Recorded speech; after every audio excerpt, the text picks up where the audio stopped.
कहानी की शुरुआत होती है किम नाम के एक लड़के से जो स्कूल के पहले दिन ही लेट हो गया था। उसे स्कूल भेजने से पहले उसकी माँ यून ने उसके बैग में काफी भारी भरकम सामान भर दिया ताकि वो अपनी खास शक्तियों के कारण हवा में उड़ने ना लग जाए। फिर अपना बैग लेकर किम बस में चढ़ गया तो उसने देखा कि जैंग नाम की एक लड़की की बस छूट गई थी। उसने जैसे तैसे बस रुकवा कर जैंग को बस में चढ़ाया, लेकिन लड़की के पास टिकट तक के पैसे नहीं थे तो किम ने उसके बदले पैसे भी दे दिए। अचानक किम को एहसास होने लगा कि उसकी उड़ने की शक्तियां अपने आप जागने लगी हैं, तो उसने बहुत जोर लगाकर अपने पैर जमीन पर ही रखने की कोशिश की ताकि उसका सच बाहर ना आ जाए। बाद में हम देखते हैं कि क्लास में सभी बच्चे पढ़ रहे थे पर किम की नजरें तो बस जैंग पर ही टिकी हुई थी क्योंकि वो मन ही मन उससे बेहद प्यार करता था। उसे देखते ही किम के पैर एक बार फिर से जमीन से उठने लगे तो उसने बहुत जोर से अपना टेबल पकड़ लिया ताकि वो हवा में ना उड़ जाए।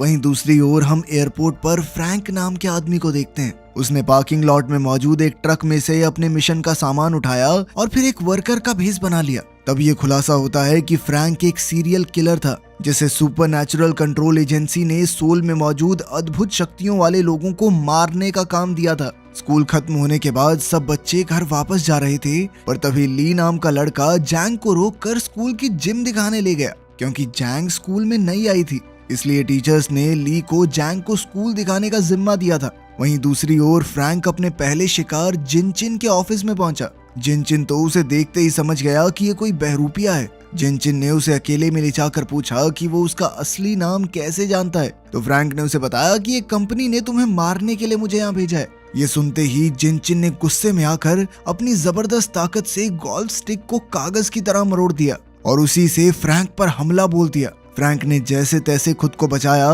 मगर जिनचिन ने उसे उठाकर बड़ी जोर से दीवार पर पटककर दीवार ही तोड़ दी। उसी पल अचानक फ्रैंक ने जिनचिन के चश्मे का कांच तोड़ दिया जो सीधा उसकी आंख में जा लगा। फिर उसने मौका देखकर एक पेन की मदद से उसकी छाती पर हमला किया और उसके दिल पर वार करके उसे वहीं मार डाला। आखिरकार उसने जिनचिन की लाश को खिड़की से बहुत दूर फेंक दिया और इसी तरह उसका पहला टास्क पूरा हुआ। फिर वो अपने ट्रक में लौट आया और अपने फोन से मैसेज भेजकर टास्क पूरा होने की खबर दी। उधर किम की माँ यून घर में साफ सफाई कर रही थी। इसी दौरान उसने अपना फोन देखा तो चारों तरफ जिनचिन के खून की खबरें आ रही थी। उधर स्कूल खत्म होने के बाद भी जैंग स्कूल में बैठकर पढ़ाई कर रही थी क्योंकि उसे स्कूल के बाद बेस्ट कॉलेज में जाना था, मगर वहाँ की फीस बहुत ज्यादा थी, इसलिए मन ही मन में जैंग ने उम्मीद ही छोड़ दी थी। जब उसके पिता ने उससे पूछा कि तुम्हें पैसों की जरूरत है तो उसने झूठ कह दिया कि नहीं, मुझे तो बस स्कूल यूनिफॉर्म खरीदने के लिए पैसे चाहिए। इसके बाद हम मिनोंग जुंग नाम के एक आदमी को देखते हैं जो नेशनल सिक्योरिटी एजेंसी का डायरेक्टर था।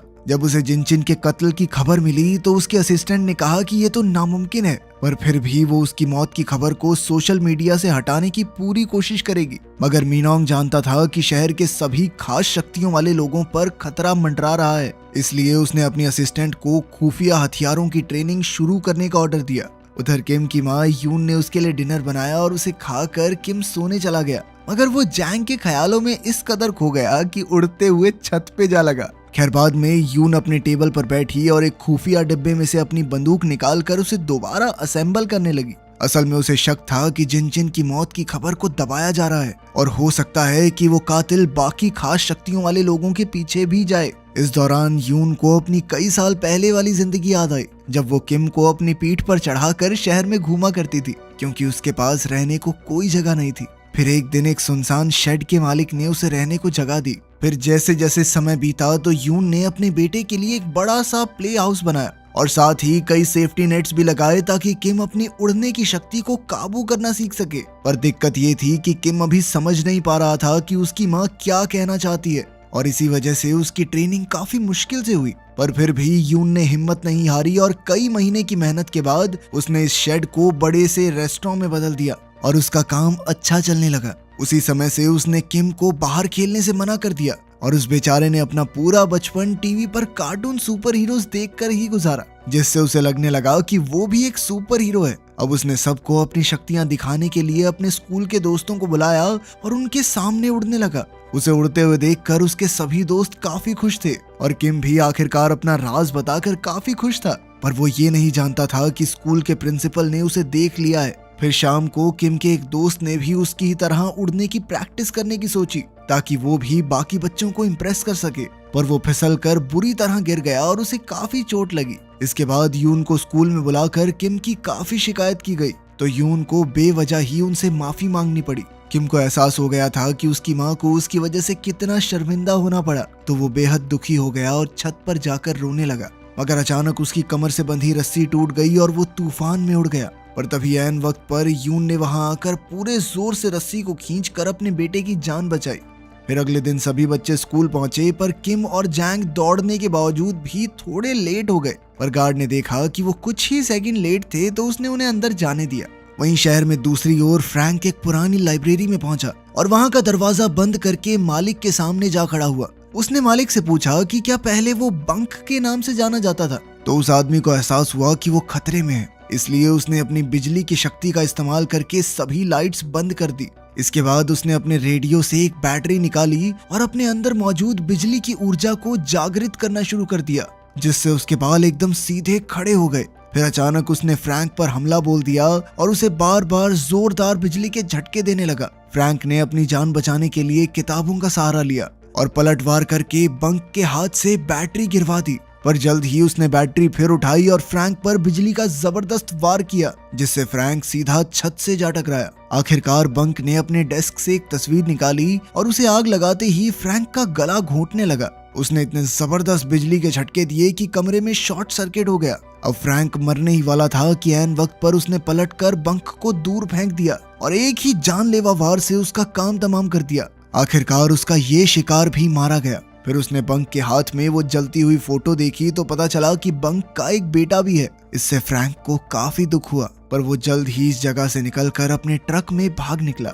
उधर स्कूल में जैंग को एहसास हुआ कि स्कूल पहुंचने के लिए दौड़ने की वजह से उसकी यूनिफॉर्म से पसीने की बदबू आ रही थी। इस वजह से वो काफी शर्मिंदा थी और ऊपर से बैंग नाम का एक लड़का उसे परेशान करने लगा। उसने जैंग का स्कूल रिकॉर्ड उठाकर देखा कि वो जिम्नास्टिक्स करती है। फिर वो उसका मजाक बनाने लगा, तो ली ने उसे रोककर वापस अपनी जगह पर जाने को कहा। फिर कुछ समय बाद वो जिम में जिम्नास्टिक्स प्रैक्टिस करने गई, तो बैंग एक बार फिर उसे परेशान करने लगा। जब ली ने एक बार फिर से उसका रास्ता रोक लिया, तो बैंग ने उसे स्कूल के बाहर मिलने को कहा, जिसके लिए ली भी तुरंत तैयार हो गया।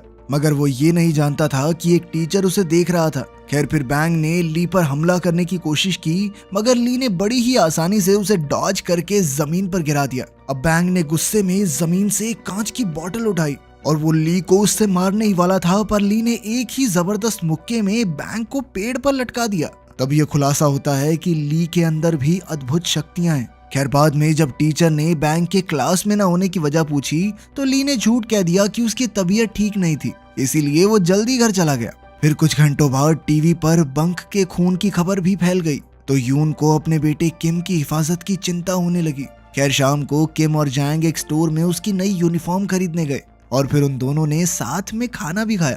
वहीं दूसरी ओर फ्रैंक बंक के हाथ से मिली तस्वीर देख रहा था कि उसे अपने अगले शिकार का खात्मा करने के ऑर्डर्स मिल गए। उधर किम और जैंग आपस में बातचीत कर रहे थे और बाद में वो स्कूल में वॉशरूम साफ करने पहुंचे। ये उन्हें पनिशमेंट मिली थी क्योंकि वो सुबह क्लास के लिए लेट हो गए थे। इसी दौरान जैंग की नजर किम की चोट पर पड़ी, जो सुबह उनकी टक्कर की वजह से लगी थी। तब जैंग उसके जख्म पर मरहम लगाने लगी, पर उसके करीब आने से किम इतना ज्यादा शर्मा गया कि उसके पैर जमीन से उठने लगे। अब उसने अपनी शक्तियों को छुपाए रखने के लिए जैंग को वॉशरूम से बाहर जाने को कहा, मगर उसके जाने के बाद भी किम अपनी शक्तियों पर काबू न रख सका और अपने आप हवा में उड़ने लगा। फिर अगली सुबह टीचर ने फिर से बैंग के स्कूल न आने की वजह पूछी, पर किसी को इस बारे में कोई जानकारी नहीं थी। ये देखकर ली काफी घबरा गया। स्कूल खत्म होने के बाद जब किम घर लौटा, तो उसकी माँ यून ने उसे बहुत डांटा क्योंकि उसने आने में बहुत देरी कर दी थी। उधर फ्रैंक अपने अगले शिकार की तलाश में स्कूल के दरवाजे तक आ पहुंचा। तब सिक्योरिटी गार्ड ने उसे दरवाजे से अपना डिलीवरी ट्रक हटाने को कहा, तो फ्रैंक चुपचाप वहां से चला गया। मगर गार्ड को उस पर शक हो गया था, जिसके बाद उसने किसी को फोन किया। इसी तरह कई दिन बीत गए और अब जैंग अपनी टीचर के साथ जिम्नास्टिक्स की ट्रेनिंग कर रही थी ताकि वो बेहतर खिलाड़ी बन सके। इसी दौरान ली छुप छुपा कर जैंग को प्रैक्टिस करते हुए देखता रहता, क्योंकि वो भी मन ही मन जैंग को चाहने लगा था। एक रात प्रैक्टिस के दौरान अचानक जैंग का पैर मुड़ गया और वो बुरी तरह गिर गई। उसे देखते ही ली उसकी तरफ दौड़ा, पर उसी वक्त किम भी वहां आ गया, जिसके बाद ली बीच में ही रुक गया। दरअसल जैंग को दर्द में देखकर किम तुरंत उड़कर वहां पहुंच गया था, पर जैंग ने बताया कि मुझे ज्यादा चोट नहीं लगी है, और फिर वो वापस से ट्रेनिंग में जुट गई। अब वो किम की मदद से एब्स एक्सरसाइज करने लगी, मगर जैंग के इतना करीब आने की वजह से किम घबरा कर एक बार फिर से ऊपर उड़ने लगा और अचानक दूर जा गिरा। तभी जैंग उसकी मदद के लिए दौड़कर वहां आई। खैर उसी समय क्लीनर ने वहां आकर उन्हें बाहर जाने को कहा, क्योंकि आज उसे जिम्नेजियम की सफाई करनी थी। किम ने जैंग से कहा कि वो ठीक है और वहां से चला गया, पर जैंग को कुछ भी समझ नहीं आ रहा था कि वो अचानक उड़कर दूर कैसे जा गिरा। खैर कुछ समय बाद ली जिम में आया और उस बोर्ड के पास गया जहां जैंग अपनी छलांग की प्रैक्टिस कर रही थी। अब उसने गुस्से में आकर इतनी ऊंची छलांग लगाई कि उसका पंजा दीवार पर छप गया। खैर कुछ दिन बाद शाम को जैंग और किम एक दुकान पर खाना खा रहे थे। तभी अचानक जैंग को याद आया कि वो अपने स्पोर्ट्स शूज तो स्कूल के जिम में ही भूल आई। तब किम ने कहा कि उसका पेट भर गया है और वो अकेला जैंग के शूज लेने स्कूल की ओर चला गया। पर जैंग को कई दिनों से उसकी हरकतों पर शक था, इसलिए वो भी उसका सच जानने के लिए उसका पीछा करने लगी। जब वो स्कूल पहुंची तो किम के पैरों के निशानों की दिशा में आगे बढ़ी, और तभी उसे वो सभी पल याद आए जब उसने अपनी आंखों से किम को उड़ते देखा था। इसी तरह वो दूसरी मंजिल पर पहुंच गई, पर यहाँ पैरों के निशान गायब हो गए। तो उसने किम को आवाज दी। जल्द ही किम वापस आया तो जैंग ने उससे पूछा कि जब भी वो करीब होते हैं तो वो इतनी अजीब तरह से बर्ताव क्यों करता है। पर किम ने कहा कि ऐसा कुछ नहीं है, मैं तो नॉर्मली ऐसा हूँ। बाद में किम अपने बैग में कुछ ढूंढ रहा था तो जैंग ने देखा कि उसकी बैंडेज उतरने वाली थी, तो वो बैंडेज ठीक करने लगी, पर उसके छूते ही किम इतना शर्मा गया कि वो उसी पल हवा में उड़ गया और सीधा छत से जा चिपका। उसे देखकर जैंग हक्की बक्की रह गई, पर अब उसने किम को बचाने का तरीका ढूंढा। वो एक डब्बे के ऊपर चढ़कर किम की ओर कूद गई और उसे खींचकर अपने साथ जमीन पर ले आई। फिर उसने फटाफट किम को उसका भारी भरकम बैग दिया और आखिरकार सब नॉर्मल हो गया। इसके बाद वो स्कूल से चले गए, पर वो ये नहीं जानते थे कि सिक्योरिटी गार्ड ने कैमरास के जरिए ये सब देख लिया था। उधर घर पर यून डिनर बना रही थी और जब उसने देखा कि किम घर आ गया है तो वो दरवाजे पर गई। उसने देखा कि किम के साथ जैंग भी थी, तो उसे बेहद खुशी हुई, क्योंकि काफी समय बाद किम किसी दोस्त को घर लाया था। उसने जैंग को डिनर के लिए रुकने को कहा। वहीं दूसरी ओर फ्रैंक एक ब्यूटी सैलून में गया तो उसकी मुलाकात होंग नाम की एक लड़की से हुई। फ्रैंक ने उसे अपना हेयर कट करने को कहा। हेयर कट के दौरान ही फ्रैंक ने कहा कि वो उसकी सच्चाई जानता है। उसने होंग को नाजू कहकर बुलाया, जो कि उसका असली नाम था। ये सुनते ही नाजू ने तुरंत उस पर कैंची से जोरदार हमला बोल दिया, पर फ्रैंक ने भी उसी पल खड़े होकर उसे जमीन पर पटक दिया। तब ये खुलासा होता है कि फ्रैंक का शरीर किसी भी जख्म को कुछ ही पलों में भर देता था। जैसे ही उसने अपने चेहरे से कैंची बाहर निकाली तो नाजू उस पर गोलियां चलाकर दूसरे कमरे में भाग गई। फिर उसने बड़ी बंदूक निकाली और अपनी एक्सरे विजन की शक्ति से उसने फ्रैंक को दीवार के आर पार देख लिया। तब उसने धुआंधार गोलीबारी चालू कर दी। इधर फ्रैंक भी नाजू का काम तमाम करने दौड़ा और दीवार तोड़कर नाजू पर कूद पड़ा, लेकिन नाजू ने एक बार फिर उस पर गोलियां चला दी। पर जल्द ही उसे एहसास हो गया कि इन गोलियों का फ्रैंक पर कोई असर नहीं हो रहा, तो वो तुरंत किचन में गई और अपनी खास बंदूक निकाली। जल्द ही उसने कमरे में मौजूद पाइप्स पर गोलियां चला दी, जिससे पाइप्स में से गैस लीक होने लगी। इसी धुएं की आड़ में छुपकर नाजू ने फ्रैंक पर धुआंधार गोलियां चलाई। इसी दौरान नाजू को भी गोलियां लगी, पर फिर भी उसने अपनी बड़ी शॉटगन निकाली और फ्रैंक पर जोरदार वार किया, जिससे वो एक शेल्फ से जा टकराया। इसके बाद नाजू ने उसकी तरफ भागकर शॉटगन से जानलेवा वार किया, जिससे वो बहुत दूर जा गिरा। तब फ्रैंक फटाफट एक कॉरिडोर में छुप गया ताकि उसकी शक्तियां उसके सारे घाव भर दें। ठीक होते ही वो नए जोश के साथ बाहर आया और नाजू के शॉट से बचते हुए उसकी तरफ दौड़ा। उसने एक जबरदस्त किक से नाजू को गिरा दिया और फिर उसका गला घोंटने लगा। तब नाजू ने अपनी कैंची उसकी टांग में घोंप दी। इसके बाद उसने इसी कैंची से उसकी गर्दन पर वार किया, पर फ्रैंक ने पहले ही उसे रोक दिया। अब उसने नाजू का गला दबाते हुए उससे पूछा कि आखिर सभी खास शक्तियों वाले लोग अपने बच्चों को क्यों छुपा रहे हैं। नाजू अपनी आखिरी सांसें गिन रही थी, पर फिर भी उसने सच नहीं उगला। उसने कहा कि तुम एक आम किलर हो और गैंगो तुम्हें देखते ही तुम्हारा काम तमाम कर देगा। खैर ये सुनकर फ्रैंक को गुस्सा आया, जिसके बाद उसने नाजू के गले में कैंची मारकर उसकी जान ले ली। उसने कहा कि चाहे वो उसे अपने बच्चों का पता ना बताए, मगर जब तुम मरेगी तो फ्यूनरल पे आएंगे ना वो। उधर किम और जैंग उसके कमरे में खाना खा रहे थे कि तभी किम एक बार फिर से उड़कर छत पर जा लगा, तो जैंग ने फिर से उसकी नीचे आने में मदद की। कुछ समय बाद वो अपने घर चली गई तो यून ने देखा कि जैंग अकेली ही चली गई थी। उसने किम को खूब डांटा और अभी के अभी उसे भागकर उसके घर छोड़कर आने को कहा। अब किम अपनी शक्तियों की मदद से जल्द जैंग के पास पहुंचा। उसे देखकर जैंग काफी खुश हुई। फिर अगले दिन किम जैंग के साथ प्रैक्टिस सेशन में आया तो जैंग ने उसे बताया कि वो अपना पिछला स्कूल छोड़कर नहीं आई। असल में उसने एक साथ 17 लड़कियों को पीट दिया था, जिस वजह से उसे स्कूल से निकाल दिया गया। एक दिन उसके पिछले स्कूल में उसकी एक क्लासमेट को बाकी लड़कियां बहुत परेशान कर रही थी।